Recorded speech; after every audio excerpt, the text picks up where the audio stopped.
మనం లెజిస్లేచర్ అనే టాపిక్లో యూనియన్ లెజిస్లేచర్ ఆర్ సెంట్రల్ లెజిస్లేచర్లో పార్లమెంట్ అనే టాపిక్ గురించి డిస్కస్ చేద్దాం. సో ఈ పార్లమెంట్ అనేది మనకి ఇండియన్ కాన్స్టిట్యూషన్లో ఆర్టికల్ నెంబర్ 79లో డిస్కస్ చేయబడింది. సో మనకి పార్లమెంట్లో 2 హౌసెస్ ఉంటాయి. ఒకటి రాజ్యసభ, ఇంకొకటి లోక్సభ. సో రాజ్యసభనే మనం అప్పర్ హౌస్ అని, లోక్సభని లోవర్ హౌస్ అని కూడా అంటాం. లేదా కామన్ పీపుల్ చేత ఎలక్టెడ్ అయ్యి వెళ్ళే వాళ్ళందరూ కూడా ఇక్కడ లోక్సభలో ఉంటారు. అలా కాకుండా ఎమ్మెల్యేల చేత ఇండైరెక్ట్గా ఎలక్టెడ్ అయ్యే పర్సన్ అందరూ కూడా రాజ్యసభలోకి వెళ్తారు.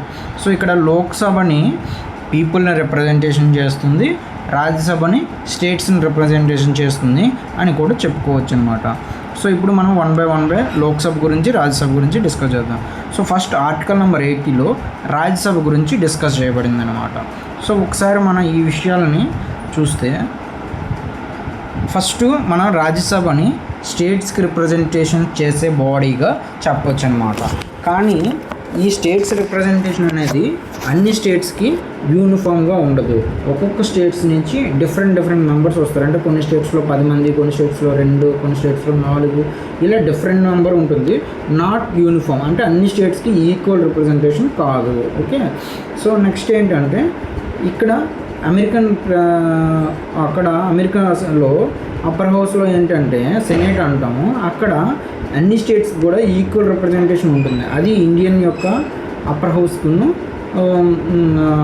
అమెరికాలో ఉన్న అప్పర్ హౌస్కి డిఫరెన్స్. మనం రాజ్యసభ అంటాం, ఆల్ సెనేట్స్ అంటారు.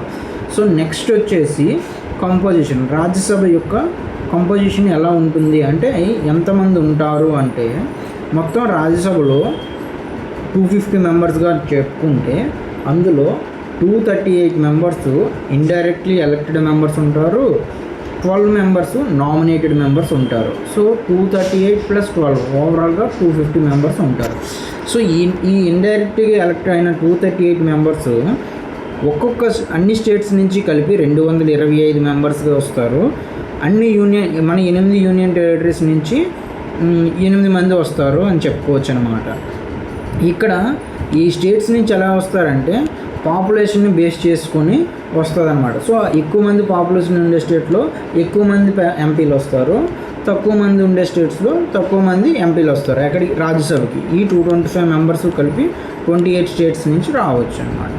సో మనకి ఈ యూనియన్ టెరిటరీస్ కోసం ఎలా ఎంపీలు వస్తారు అనే దానికి ఒక ఎలక్టరల్ కాలేజ్ ఉంటుందన్నమాట. ఆ ఎలక్టరల్ కాలేజీలో ఉన్న వాళ్ళు మాత్రమే యూనియన్ టెరిటరీస్కి మెంబర్స్ని ఎన్నుకుంటారనమాట. సో ఇక్కడ కూడా single proportional representation by means of single transferable vote అనమాట. అంటే మనం ఒక్కొక్క వ్యక్తికి ఒక్కొక్క ప్రపోర్షనల్గా రిప్రజెంటేషన్ చేస్తాము. ఒక్కొక్క మెంబర్కి నిలబడిన ఎంతమంది అయితే ఎంపీలు నిలబడతారో వాళ్ళందరికీ కూడా నెంబర్ సిస్టమ్ అనమాట. 1, 2, 3 అలా ప్రిఫరెన్స్లు ఇస్తాం అనమాట. సో ఆ ప్రిఫరెన్స్ని బట్టి ఇక్కడ ఎంపీలు అనేది ఎన్నుకుంటారనమాట. సో ఇక్కడ మనకి ఢిల్లీ నుంచి వస్తారు యూనియన్ టెరిటరీస్లో, పాండిచ్చేరి నుంచి వస్తారు, అలాగే జమ్మూ కాశ్మీర్ నుంచి వస్తారు రాజ్యసభలోకి. ఓకే. సో మొత్తం ఈ 3 యూనియన్ టెరిటరీస్ నుంచి కూడా 8 మంది వస్తారు. ఓకే. సో ఓవరాల్గా 238 అవుతుంది.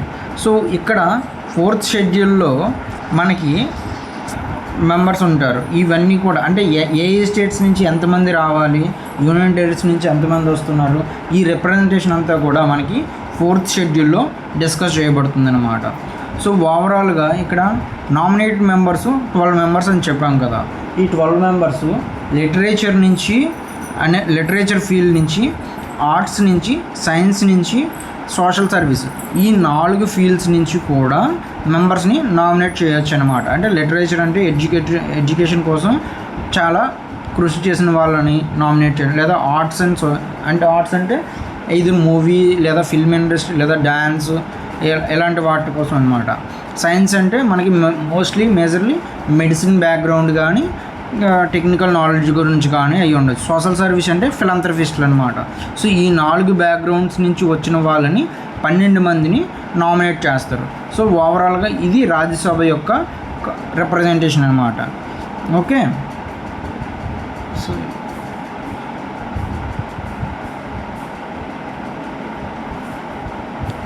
సో ఇది రాజ్యసభ యొక్క కంపోజిషన్. సో ఇప్పుడు ఆర్టికల్ నెంబర్ 83లో మనం ఏం చెప్తామంటే రాజ్యసభ యొక్క డ్యూరేషన్ అనమాట. ఇప్పుడు నార్మల్లీ రాజ్యసభకి డ్యూరేషన్ ఏంటంటే మనకి ఇది పర్మనెంట్ హౌస్ కింద అని కూడా చెప్పుకుంటాం అనమాట. ఇది ఫస్ట్ టైం 1952లో కాన్స్టిట్యూట్ అయింది, అంటే ఏర్పరచబడింది. అప్పటి నుంచి ఇప్పటి వరకు కూడా ఇది కంటిన్యూగా వస్తూనే ఉన్నది, ఎప్పుడు కూడా డిస్కంటిన్యూ అవ్వలేదన్నమాట. సో అందువలన దీన్ని పర్మనెంట్ కంటిన్యూయింగ్ ఛాంబర్ అని కూడా పిలుస్తాము, లేదా పర్మనెంట్ బాడీ అని కూడా పిలుస్తాము రాజ్యసభని. సో రాజ్యసభలో ఎప్పుడు కూడా డిజల్యూషన్ అనే కాన్సెప్ట్ రాలేదు.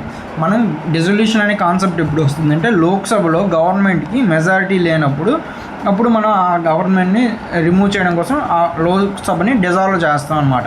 లేదా 5 years టర్మ్ అయ్యేసరికి ఆటోమేటిక్గా వాళ్ళందరికీ కొత్త ఎలక్షన్స్ వస్తాయి కాబట్టి అప్పుడు డిజాల్వ్ అనే కాన్సెప్ట్ వస్తుంది. బట్ రాజ్యసభలో అలా డిజాల్వ్ అనే కాన్సెప్ట్ ఉండదు, ఇది ఎందుకంటే పర్మనెంట్ బాడీ కాబట్టి అనమాట. అయితే ఇక్కడ 1/3 members every second year 1/3 members retire అయిపోతారనమాట. సో ఇప్పుడు 52లో ఫస్ట్ టైం ఎస్టాబ్లిష్ చేశారు కదా, సో 2 years తర్వాత అంటే 1954లో 1/3 మెంబర్సు రిటైర్ అయిపోతారు. సో మళ్ళీ కొత్త ఆ 1/3 ప్లేస్లో కొత్త వాళ్ళు వస్తారు. అలాగే అగైన్ ఎవ్రీ థర్డ్ ఇయర్ బిగినింగ్లో కొంతమందిని నామినేట్ చేస్తారు. ఇప్పుడు రీసెంట్లీ కొంతమంది నామినేట్ చేశారు కదా మన రాజ్యసభకి, చూసాం న్యూస్ పేపర్లో. సో ఇలా every second year 1/3 people retire అయిపోతారు. ఎవ్రీ థర్డ్ ఇయర్లో నామినేషన్స్ అనేవి వేస్తారనమాట. నామినేషన్ కాదు, నామినేటెడ్ మెంబర్స్ని అపాయింట్ చేస్తారు ప్రెసిడెంట్ అనమాట. సో ఈ 2 కండిషన్స్ గుర్తుపెట్టుకోవాలి. అలాగే రీఎలక్షన్స్, రీనామినేషన్ అంటే మనకి ఇప్పుడు ఒక పర్సన్ ఎన్నిసార్లు రీఎలెక్ట్ అవ్వచ్చు లేదా రీనామినేషన్ అవ్వచ్చు అనే దానికి ఎక్కడ కూడా కాన్స్టిట్యూషన్లో లిమిటేషన్ లేదనమాట. So any MP, Rajya Sabha MP any number of times elect అవ్వచ్చు లేదా నామినేట్ అవ్వచ్చు అనమాట. సో అక్కడితో మనకి next constitution of India term of office మెంబర్స్కి అంటే ఎవరు ఎన్ని ఇయర్స్ ఉండాలి రాజ్యసభలో అని మనకి చెప్పలేదు. కానీ మనకి రిప్రజెంటేషన్ ఆఫ్ పీపుల్ యాక్ట్ 1951 అనే యాక్ట్లో మనకి టర్మ్ అంటే రాజ్యసభ యొక్క టర్మ్ 6 years అని చెప్పబడింది. సో ఇప్పుడు మన క్వశ్చన్ ఏంటంటే రాజ్యసభ యొక్క టర్మ్ ఎంత అని చెప్పేసి క్వశ్చన్ వస్తే ఒరిజినల్ కాన్స్టిట్యూషన్లో ఇది మెన్షన్ చేయలేదు. But representation of people act ప్రకారం 1951లో ఈ యాక్ట్ తయారు చేశారు. సో ఈ యాక్ట్ ప్రకారం అయితే మాత్రం 6 years అనమాట. సో మనకి అక్కడ క్వశ్చన్ క్లియర్గా ఏం అడిగాడు అన్న దాన్ని బట్టి డిపెండ్ అయ్యి ఉంటుందన్నమాట. సో ఈ యాక్ట్ని ఎంపవర్ చేస్తుంది ప్రెసిడెంట్కి.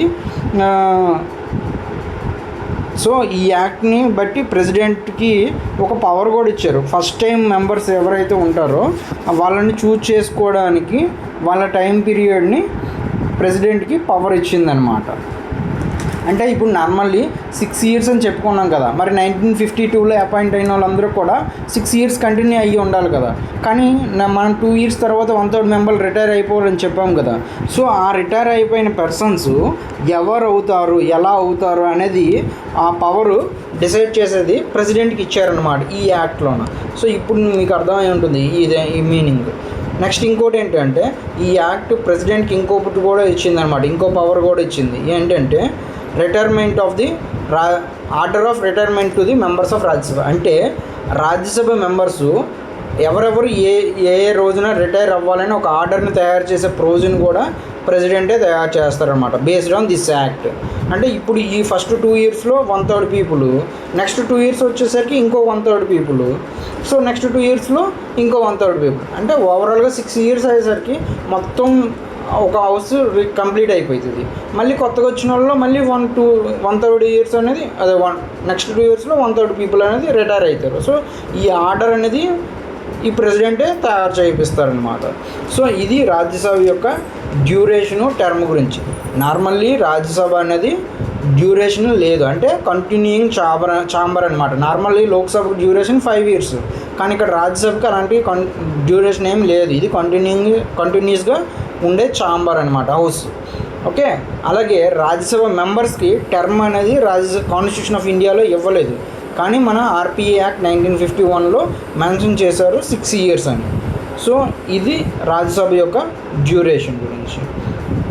సో నెక్స్ట్ ఏంటంటే position of Rajya Sabha.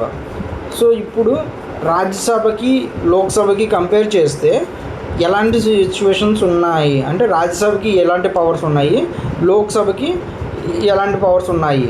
So first ఏంటంటే దీన్ని మనం 3 categories చెప్పుకోవచ్చు అనమాట. ఫస్ట్, లోక్సభతో ఈక్వల్ పవర్స్ ఎప్పుడు వస్తాయి రాజ్యసభకి. నెక్స్ట్ ఏంటంటే లోక్సభతో అన్ఈక్వల్ పవర్స్ ఉంటాయి ఏ కండిషన్లో. థర్డ్ ఏంటంటే ఓన్లీ రాజ్యసభకు మాత్రం ఉండే స్పెషల్ పవర్స్ ఏంటి. సో ఈ 3 కూడా మనం డిస్కస్ చేయబోతున్నాం రాజ్యసభ యొక్క పవర్స్లో. ఓకే, సో ఫస్ట్ కండిషన్ చూద్దాం, లోక్సభకి ఈక్వల్ పవర్తో రాజ్యసభ ఎలా ఉండబోతుంది అన్నది.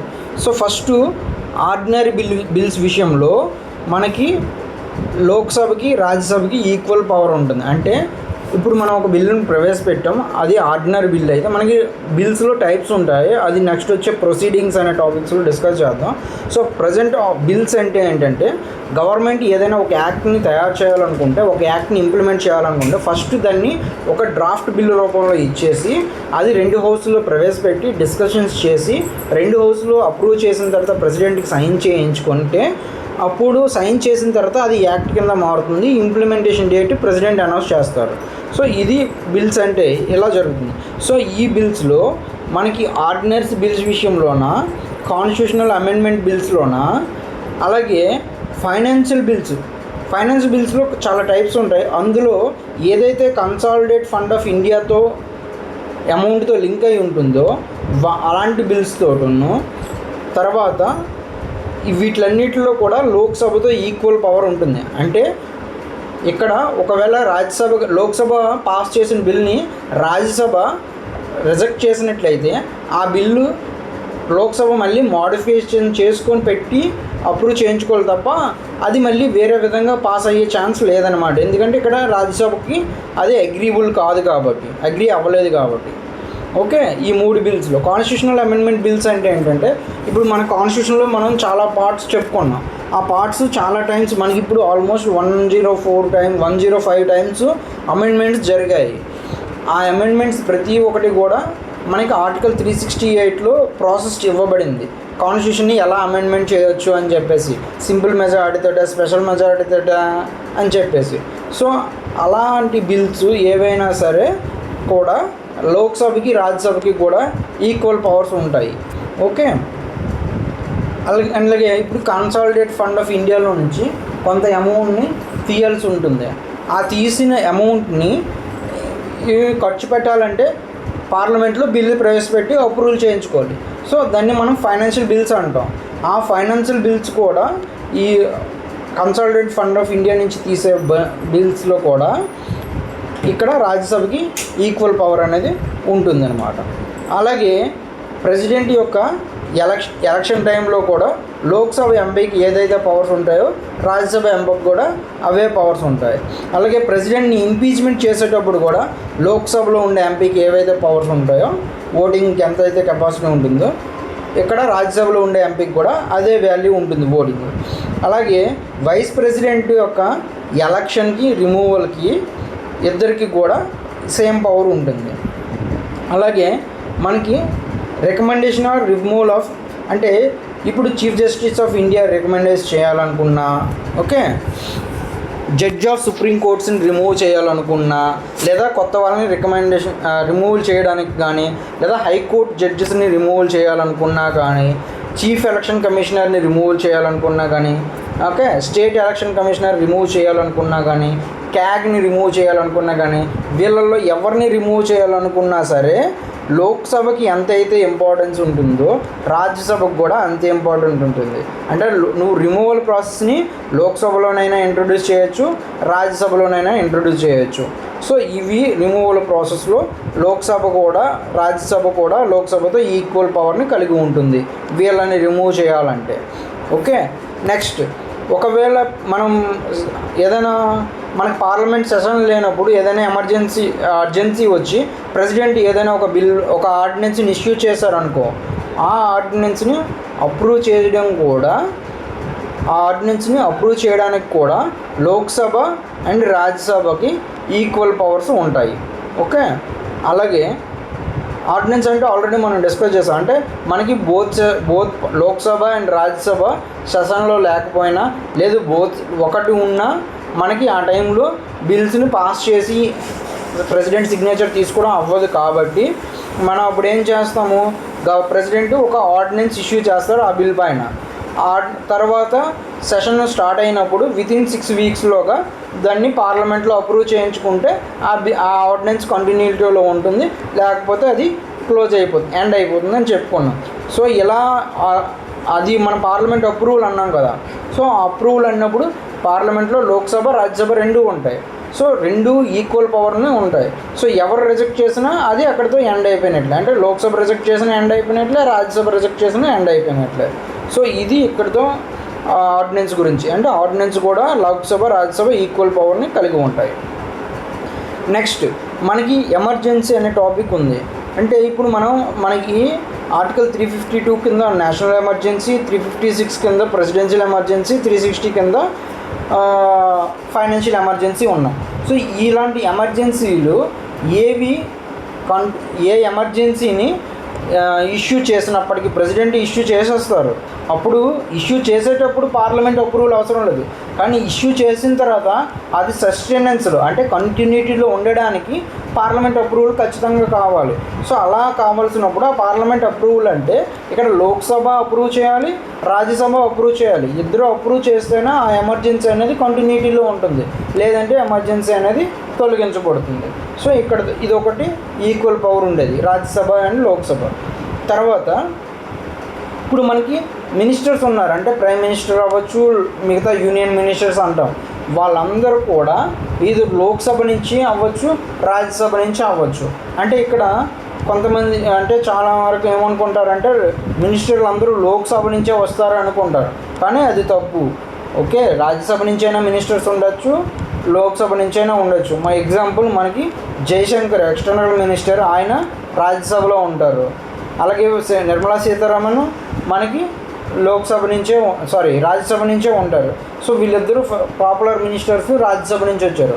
అలాగే మనకి చాలా వరకు ప్రైమ్ మినిస్టర్ అనేవాళ్ళు లోక్సభలో నుంచే రావాలి అని ఒక కామన్ ఆలోచన ఉంటుంది, కానీ అది తప్పు అనమాట. మనకి మన్మోహన్ సింగ్ రాజ్యసభ నుంచే ప్రైమ్ మినిస్టర్ అయ్యారు. సో మనకి మినిస్టర్లు అనేవాళ్ళు ఇద్దరు రాజ్యసభ నుంచైనా అవ్వచ్చు లేదా లోక్సభ నుంచైనా అవ్వచ్చు. దాంట్లో మనకి లిమిటేషన్స్ ఏమి లేవన్నమాట. అలాగే మనకి ప్రెసిడెంట్ కొన్ని రిపోర్ట్స్ని పార్లమెంట్కి పంపిస్తారు, సబ్మిట్ చేస్తారు. ఏంటంటే అవి ఫైనాన్స్ కమిషన్ రిపోర్ట్ని, క్యాగ్ ఇచ్చే రిపోర్ట్ని, యూపీఎస్సీ ఇచ్చే రిపోర్ట్ని, ఈ మూడు రిపోర్ట్స్ని కూడా ప్రెసిడెంట్ తీసుకెళ్ళి పార్లమెంట్లో కన్సిడరేషన్కి పెడతారు, అంటే స్టడీ చేయడానికి పెడతారు. అప్పుడు లోక్సభ రాజ్యసభ ఆ రిపోర్ట్స్ పైన ఈక్వల్ రైట్స్ కలిగి ఉంటాయి, అప్రూవ్ చేయడానికైనా, డిబేట్ చేసుకోవడానికైనా, డిస్కషన్ చేసుకోవడానికైనా. సో ఇది రిపోర్ట్స్ విషయంకి వచ్చేసరికి. అలాగే ఇప్పుడు సుప్రీంకోర్టు జ్యూరిస్డిక్షన్ కానీ యూపీఎస్సీ యొక్క జ్యూరిస్డిక్షన్ కానీ పెంచాలనుకుంటున్నారు అనుకో పార్లమెంటు, అప్పుడు లోక్సభ రాజ్యసభ ఇద్దరూ అప్రూవ్ చేస్తేనే ఆ జ్యూరిస్డిక్షన్ పెరుగుతుంది. సో ఆ విధంగా రాజ్యసభ లోక్సభతో ఈక్వల్ పవర్ని కలిగి ఉంటుంది. సో ఇప్పుడు మనం ఇంతవరకు కూడా లోక్సభ సంబంధించి equal powers, Lok Sabha Rajya Sabha equal powers discuss చేస్తాం. ఇప్పుడు అన్ఈక్వల్ పవర్స్ ఏ విషయాల్లో రాజ్యసభకి లోక్సభకి డిఫరెన్సెస్ ఉన్నాయి అని చెప్పుకుంటాం. సో ఫస్ట్ వచ్చేసి మనం మనీ బిల్కి ఇంకొన్ని ఏంటంటే బడ్జెట్ అని పిలుస్తాం. సో ప్రతిసారి కూడా మనం గవర్నమెంట్ తనకు కావాల్సిన ఎక్స్పెండిచర్ కావాల్సిన అమౌంట్ ఎంత, తనకు వచ్చే ఇన్కమ్ ఎంత, అంతే ఈచ్ మినిస్ట్రీకి ఎంత అమౌంట్ ఇస్తున్నారు అని డీటెయిల్ డిస్కషన్స్తో బడ్జెట్ సెషన్ అనేది జరుగుతుంది. అలా జరిగే సెషన్లో దాన్ని మనం మనీ బిల్ అని కూడా అంటాం. ఈ మనీ బిల్లు ఎప్పుడు కూడా లోక్సభలో మాత్రమే ఇంట్రొడక్షన్ చేయాలి, రాజ్యసభలో ఇంట్రొడక్షన్ చేయడానికి అవ్వదు. First condition. సెకండ్ ఏంటంటే, ఇప్పుడు లోక్సభలో మనీ బిల్ ఇంట్రొడ్యూస్ చేసిన తర్వాత అది రాజ్యసభకి వెళ్తుంది, అది కామన్. సో అలా వెళ్ళిన తర్వాత రాజ్యసభ దానిపైన డిస్కషన్ చేయగలదు, డిబేట్ చేయగలదు. కానీ అక్కడ ఇచ్చిన పాయింట్స్ ఏవైతే ఉన్నాయో దాన్ని అమెండ్ చేయడం కానీ రిజెక్ట్ చేయడం కానీ జరగదన్నమాట. సో తర్వాత 14 days ఈ డిస్కషన్స్ టైం పీరియడ్ కూడా ఉంటుంది. నార్మల్గా మనకు ఆర్డినరీ బిల్స్ విషయంలో రాజ్యసభకి టైం లిమిటేషన్ ఏమి ఉండదు. కానీ ఇక్కడ మనీ బిల్ విషయంలో మాత్రం వితిన్ 14 daysలో రాజ్యసభ డిస్కషన్స్ కంప్లీట్ చేసేసి తన యొక్క ఒపీనియన్ని చెప్పాలి. సో అయితే ఇది ఒక బిల్లు మనీ బిల్లా లేదా ఆర్డినరీ బిల్లా అని క్లారిఫై ఎవరిస్తారంటే మనకి స్పీకర్. అంటే ఆ బిల్ పేపర్ పైన స్పీకర్ ఇది మనీ బిల్ అని స్టాంప్ వేస్తారని అర్థం అన్నమాట. ఓకే. సో ఇప్పుడు ఈ మనీ బిల్ విషయంలో రాజ్యసభకి లోక్సభ కన్నా పవర్స్ కొంచెం తక్కువ ఉన్నాయని చెప్పుకోవచ్చు అనమాట. సో అది నెక్స్ట్ టాపిక్. సో నెక్స్ట్ వచ్చేసి మనీ బిల్ తర్వాత financial bills. So financial bills ఏంటంటే మనకి మనీ బిల్ అంటే ఏంటంటే మనకి money bill A type of bills money bill అవుతాయని ఆర్టికల్ 110లో చెప్పారనమాట. సో ఆ ఆర్టికల్ 110తో పాటు ఎక్స్ట్రా ఫైనాన్షియల్ మ్యాటర్స్ ఉంటే వాటిని మనం ఫైనాన్షియల్ బిల్స్ అంటాం అనమాట. అండ్ సారీ ఇక్కడ నేను తప్పు చెప్పాను. ఏవైతే 110లో మెన్షన్ చేయబడ్డాయో ఫైనాన్షియల్ మ్యాటర్స్ అవి మాత్రమే మనీ బిల్లోకి వస్తాయి. ఆ 110లో కాకుండా అదర్ ఫైనాన్షియల్ మ్యాటర్స్ అన్నీ కూడా మనకి ఫైనాన్స్ బిల్స్లో వస్తాయన్నమాట. ఈ ఫైనాన్షియల్ బిల్స్ కూడా ఓన్లీ లోక్సభలో మాత్రమే ఇంట్రొడక్షన్ ఉంటుంది. ఓకే. కానీ పాసింగ్ విషయంలో మాత్రం లోక్సభకి రాజ్యసభకి ఇద్దరికి ఈక్వల్ పవర్ ఉంటుంది. మనం ఇక్కడ మనీ బిల్లో ఏం చెప్పుకున్నాం, మనం ఇక్కడ రాజ్యసభ అమెండ్మెంట్ కానీ రిజెక్ట్ కానీ చేయలేదు. 14 days డిస్కషన్ అయిపోయిన తర్వాత ఆ బిల్ని ఓకే చేసినా ఓకే చేయకపోయినా ఆటోమేటిక్గా అది లోక్సభకు అదే ప్రెసిడెంట్ దగ్గర పంపించేసి సైన్ సిగ్నేచర్ తీసేసుకుంటారని చెప్పాం. అంటే అక్కడ పాసింగ్ పవర్ అనేది లోక్సభ కన్నా రాజ్యసభకు తక్కువ, ఎందుకంటే అక్కడ 14 daysలో అది పంపించేయాలి కాబట్టి. కానీ ఇక్కడ ఫైనాన్షియల్ విషయాల్లో మాత్రం పాసింగ్ అనేది లోక్సభకి రాజ్యసభకి ఈక్వల్, ఇద్దరు ఈక్వల్ పవర్ని కలిగి ఉంటారు. బట్ ఇంట్రడక్షన్లో మాత్రం డిఫరెన్స్. అంటే ఫైనాన్షియల్ బిల్లు కూడా ఎట్టి పరిస్థితుల్లో రాజ్యసభలో ఇంట్రొడక్షన్ చేయడానికి అవ్వదు, మనీ బిల్లు కూడా రాజ్యసభలో ఇంట్రొడక్షన్ చేయడానికి అవ్వదు. కానీ ఫైనాన్షియల్ బిల్లు పాసింగ్లో ఈక్వల్ పవర్స్ ఉంటాయి రాజ్యసభకు కూడా. నెక్స్ట్ జాయింట్ సిట్టింగ్ వచ్చేసరికి ఎప్పుడైనా మనకి ఏదైనా ఒక ఆర్డినరీ బిల్ ఉంది, ఆ ఆర్డినరీ బిల్స్ని లోక్సభకి రాజ్యసభకి మధ్యన క్లాష్ వచ్చిందంటే ఒకళ్ళు చెప్పింది ఒకళ్ళు అగ్రీ అవ్వలేదు. సో ఆ బిల్ పాస్ అవ్వదు. సో కానీ ఆ బిల్ పాస్ అవ్వడం ఇంపార్టెంట్ గవర్నమెంట్కి.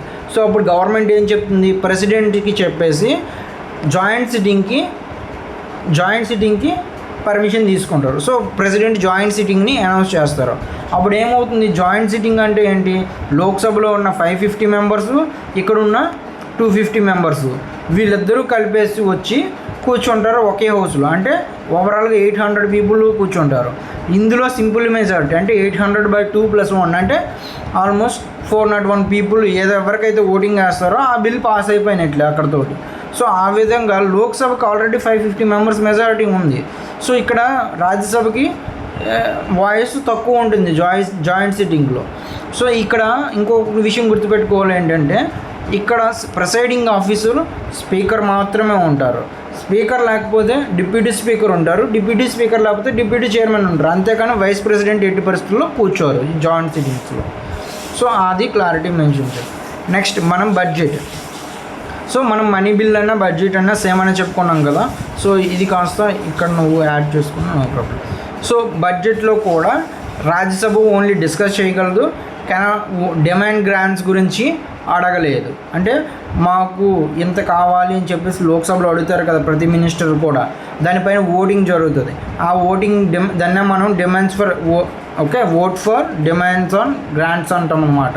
సో అలాంటిది రాజ్యసభలో ఆ కాన్సెప్ట్ ఉండదు. అంటే మాకు ఇంత కావాలని రాజ్యసభలో ఎవరు అడగలేరు అనమాట.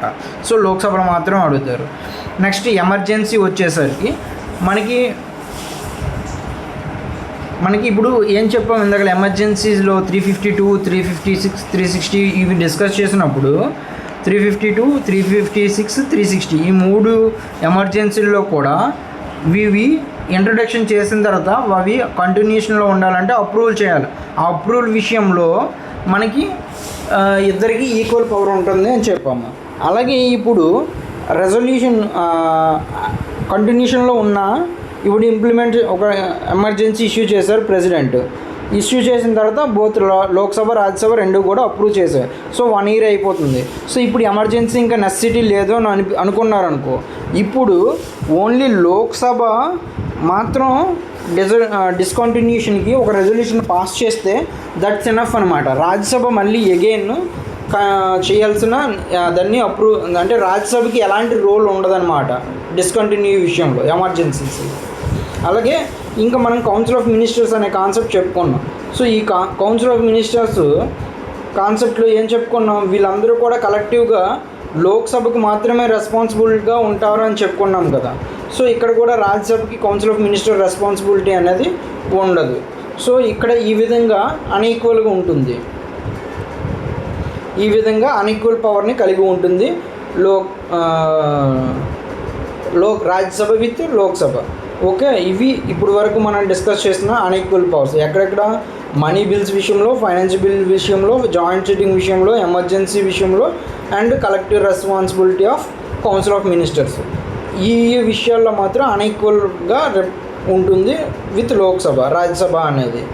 అలాగే ఈక్వల్గా ఎక్కడెక్కడ ఉంటుంది, ఆర్డినరీ బిల్స్ విషయంలో, కాన్స్టిట్యూషనల్ అమెండ్మెంట్ బిల్స్ విషయంలోన, financial bills involving consolidate fund of India విషయంలోన, అలాగే ఇంపీచ్మెంట్ ఆఫ్ ప్రెసిడెంట్ విషయంలో కానీ, ప్రెసిడెంట్ యొక్క ఎలక్షన్ విషయంలో కానీ, రిమూవల్ ఆఫ్ వైస్ ప్రెసిడెంట్ కానీ, ఎలక్షన్ ఆఫ్ వైస్ ప్రెసిడెంట్ కానీ, recommendation CJ appointments, supreme court judges యొక్క అపాయింట్మెంట్స్, హైకోర్టు జడ్జెస్ యొక్క అపాయింట్మెంట్స్, చీఫ్ ఎలక్షన్ కమిషనర్ యొక్క అపాయింట్మెంట్స్, స్టేట్ ఎలక్షన్ కమిషనర్ యొక్క అపాయింట్మెంట్స్, క్యాగ్ యొక్క అపాయింట్మెంట్స్, వీళ్ళందరికీ అపాయింట్మెంట్స్ అంటున్నాను, వీళ్ళందరి యొక్క రిమూవల్కి రికమెండేషన్ లోక్సభకి రాజ్యసభకి ఈక్వల్గా ఉంటుంది.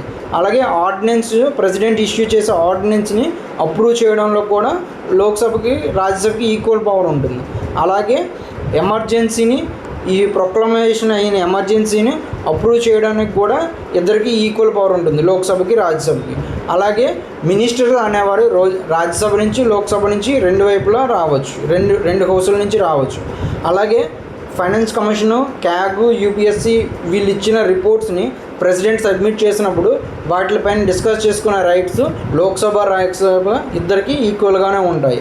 అలాగే సుప్రీంకోర్టు యొక్క జ్యూరిస్డిక్షన్ కానీ, యూపీఎస్సీ యొక్క జ్యూరిస్డిక్షన్ కానీ డిస్కస్ చేయడానికి కూడా ఇద్దరికి ఈక్వల్గా పవర్స్ ఉంటుంది. సో ఇది మనకి equal powers, unequal powers. Next మనకి ఏంటంటే స్పెషల్ పవర్స్ అన్నమాట.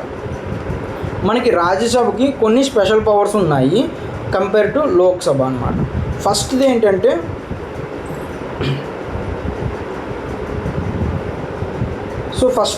మనం రిమూవల్ ఆఫ్ వైస్ ప్రెసిడెంట్. అంటే ఒకవేళ మనం వైస్ ప్రెసిడెంట్ ఉన్నారు కదా, ఆ వైస్ ప్రెసిడెంట్ని రిమూవల్ చేయాలి అనుకుంటే మనకి ఆ ఇనిషియేషన్ అనేది రాజ్యసభలో మాత్రమే జరగాలి. ఇది మనకి ఎక్కడ చెప్పబడింది అంటే కాన్స్టిట్యూషన్ ఆఫ్ ఇండియా 67 ఆర్టికల్లో చెప్పబడింది. అంటే నువ్వు వైస్ ప్రెసిడెంట్ని రిమూవ్ చేయాలంటే అక్కడ ఇనిషియేషన్ రాజ్యసభలో మాత్రమే అవ్వాలి, లోక్సభలో కాదనమాట. సెకండ్ పాయింట్ ఏంటంటే 249 ఆర్టికల్ 249 ప్రకారం పార్లమెంట్ ఓకే. ఇప్పుడు ఆర్టికల్ 249 ఏం చెప్తుందంటే రాజ్యసభ కానీ ఒక రెజల్యూషన్ పాస్ చేస్తే, ఓకే, 2/3 మెజారిటీ తోటి ఒక రెజల్యూషన్ పాస్ చేస్తే అప్పుడు పార్లమెంటు స్టేట్ లిస్ట్లో ఉన్న సబ్జెక్ట్ పైన కూడా లాస్ చేయొచ్చు అని చెప్తుందన్నమాట. అంటే సింపుల్గా చెప్తాను నేను. ఇప్పుడు మనకి పవర్స్ అనేవి state list, union list, congruent list అని 3 రకాలుగా డివైడ్ చేసాం. ఎవరి లిస్టులో ఉన్న వాటిపైన వాళ్ళు లాస్ని తయారు చేసుకోవడానికి. కానీ కొన్ని స్పెషల్ ఇష్యూస్లో ఆర్టికల్ 249 ఏం చెప్తుందంటే, రాజ్యసభలో ఉన్న మెంబర్స్ అందరిలో 2/3 మెంబర్స్ అగ్రి అవుతూ ఒక రిజల్యూషన్ అయినా కానీ పాస్ చేశారనుకో ఒక విషయం పైన, ఆ విషయం పైన అది స్టేట్ లిస్ట్లో ఉన్న విషయం అయినా సరే ఆ పార్లమెంటు దానిపైన లాస్ తయారు చేయవచ్చు అనమాట. సో ఈ విధంగా స్పెషల్ పవర్ ఇవ్వబడింది రాజ్యసభకి. ఎందుకు అలా ఇచ్చారు? స్టేట్ అనేది దేన్ని రిప్రజెంట్ చేస్తుంది? స్టేట్స్ని రిప్రజెంట్ చేసేది రాజ్యసభ. కాబట్టి రాజ్యసభ అనేది స్టేట్స్ యొక్క ఇంట్రెస్ట్కి ఎగనిస్ట్గా ఎప్పుడు వర్క్ చేయదు. స్టేట్ ఇంట్రెస్ట్ని ఎక్కడ రిప్రజెంట్ చేస్తుంది. సో 2/3 పీపుల్ దాన్ని ఓకే చేశారు అంటే అక్కడ అది స్టేట్స్కి బెనిఫిట్ని ఇచ్చే ఇష్యూ అయి ఉంటుందని ఫీలింగ్ అనమాట. అందుకోసం ఇలా చెప్పబడింది అనమాట. Okay, next all India service. అంటే ఇప్పుడు మనకి 3 రకాల ఆల్ ఇండియా సర్వీస్ ఉన్నాయి. ఒకటి ఐఏఎస్ అంటే ఇండియన్ అడ్మినిస్ట్రేషన్ సర్వీసెస్, ఇంకోటి ఐపీఎస్ ఇండియన్ పోలీస్ సర్వీస్, ఇంకోటి ఐఎఫ్ఎస్ అంటే ఫారెస్ట్ సర్వీస్ అనమాట. సో ఈ 3 రకాలు మాత్రమే ఆర్టికల్ 312 ప్రకారం ఆల్ ఇండియా సర్వీస్ కింద రికగ్నైజ్ చేయబడ్డాయి. ఇప్పుడు కొత్తగా ఏదైనా ఒక సర్వీస్ని ఆల్ ఇండియా సర్వీస్గా రికగ్నైజ్ చేయాలంటే దాన్ని రాజ్యసభలో మాత్రం ఇంట్రొడ్యూషన్ చేసి రాజ్యసభ అప్రూవ్ చేసిన తర్వాతనే అది ఆల్ ఇండియా సర్వీస్గా మార్చబడుతుంది. సో లోక్సభ కూడా అప్రూవ్ చేస్తుంది, బట్ ఫస్ట్ ఇనిషియేషన్ మాత్రం రాజ్యసభలోనే జరగాలి. అంటే లైక్ ఇప్పుడు ఇండియన్ జ్యుడిషియరీ ఉంది, ఇప్పుడు ఐఏఎస్ ఎలా ఉందో, ఐపీఎస్ ఎలాగో ఉందో, అలాగే ఐజేసీ అంటే ఐజేఎస్ అంటే యూనియన్ జ్యుడిషియరీ సర్వీసెస్ అని కూడా చెప్పుకోవచ్చు కదా. సో వాళ్ళందరూ కూడా డిస్ట్రిక్ట్ లెవెల్లో జడ్జెస్గా అపాయింట్ అయ్యి చేయొచ్చు అనే ఆప్షన్ ఉంది, కానీ దాన్ని మనం ఇంప్లిమెంట్ చేయట్లేదు అనమాట. సో అంటే ఇప్పుడు అది రాజ్యసభ దాన్ని అప్రూవ్ చేస్తే అది కూడా ఇంప్లిమెంటేషన్లోకి వస్తుంది, దాని మీనింగ్. ఓకే, నెక్స్ట్ ఒకవేళ లోక్సభ అంటే ఎమర్జెన్సీ మనకు ఉన్నాయి కదా, అంటే మనకి ఏం చెప్పుకున్నాం, ప్రెసిడెంట్ కొన్ని సిచ్యువేషన్లలో ఎమర్జెన్సీని అనౌన్స్ చేస్తారు. అంటే మనకి ఎవరితోటైనా వార్ అయినప్పుడు కానీ, మనం ఎవరితోటైనా వార్కి వెళ్ళినప్పుడు కానీ 352 ప్రకారం నేషనల్ ఎమర్జెన్సీ ఇష్యూ చేస్తారు, లేదా ప్రెసిడెన్షియల్ ఎమర్జెన్సీ ఇష్యూ చేస్తాం ఏదైనా స్టేట్లో ప్రాబ్లం ఉంటే. అలాగే 360 ప్రకారం ఫైనాన్షియల్ ఎమర్జెన్సీని ఇష్యూ చేస్తాం. సో ఈ ఎమర్జెన్సీని ఏవైనా ఇష్యూ చేస్తే ప్రెసిడెంట్స్ అనౌన్స్ చేసిన వెంటనే ఆ ఎమర్జెన్సీ ఇష్యూలో వస్తుంది, కానీ అది సస్టైనెన్స్ అవ్వాలి అంటే బోత్ లోక్సభ రాజ్యసభ అప్రూవ్ చేయాలని మనం చెప్పుకున్నాం. ఒకవేళ ఆ టైంలో లోక్సభ అనేది లేదు అనుకోండి, అంటే డిజాల్వ్ అయిపోయి ఉందనుకోండి, ఆ టైంలో రాజ్యసభ కానీ అప్రూవ్ చేస్తే అది కంటిన్యూన్స్లో ఉంటుంది. మళ్ళీ కొత్త లోక్సభ వచ్చే వరకు రాజ్యసభ అప్రూవ్ చేస్తే సరిపోతుంది అనమాట. ఈ విధంగా లోక్సభ అనేది రాజ్యసభ అనేది లోక్సభ కన్నా కొన్ని స్పెషల్ పవర్స్ని కలిగి ఉంది. సో ఇక్కడతోటి మనకి రాజ్యసభ అనే పార్లమెంట్లో రాజ్యసభ అనే కాన్సెప్ట్ కంప్లీట్ అయింది. సో ఒకసారి రాజ్యసభ అంటే ఆర్టికల్ 80లో మనం డిస్కస్ చేసాం. అందులో స్టేట్ని రిప్రజెంటేషన్ చేస్తుందని చెప్పుకున్నాం. కంపోజిషన్ ఎలా ఉంటుందంటే మొత్తం ఎంతమంది మెంబర్స్ ఉంటారు, అందులో 238 మెంబర్స్ ఉంటారని చెప్పుకున్నాం. 250 మెంబర్స్ అనేది ఓవరాల్గా అయితే 238 మెంబర్స్ స్టేట్స్ని రిప్రజెంట్ చేస్తారు. స్టేట్స్ని ప్లస్ యూనియన్ టెరిటరీస్ని కలిపేసి 238 మెంబర్స్ ఉంటారు. 12 మెంబర్స్ నామినేటెడ్ ఉంటారు. అలాగే రాజ్యసభ యొక్క డ్యూరేషన్ ఎంత ఉంటుందని 83 ఆర్టికల్లో చెప్పుకున్నాం. అలాగే రాజ్యసభకి లోక్సభకి ఉన్న పవర్స్ ఈక్వల్గా ఏముంటాయి, అన్ఈక్వల్గా ఏముంటాయి, స్పెషల్ పవర్స్ ఏముంటాయి అనేది డిస్కస్ చేసుకున్నాం. సో నెక్స్ట్ టాపిక్ లోక్సభ గురించి డిస్కస్ చేసుకుందాం.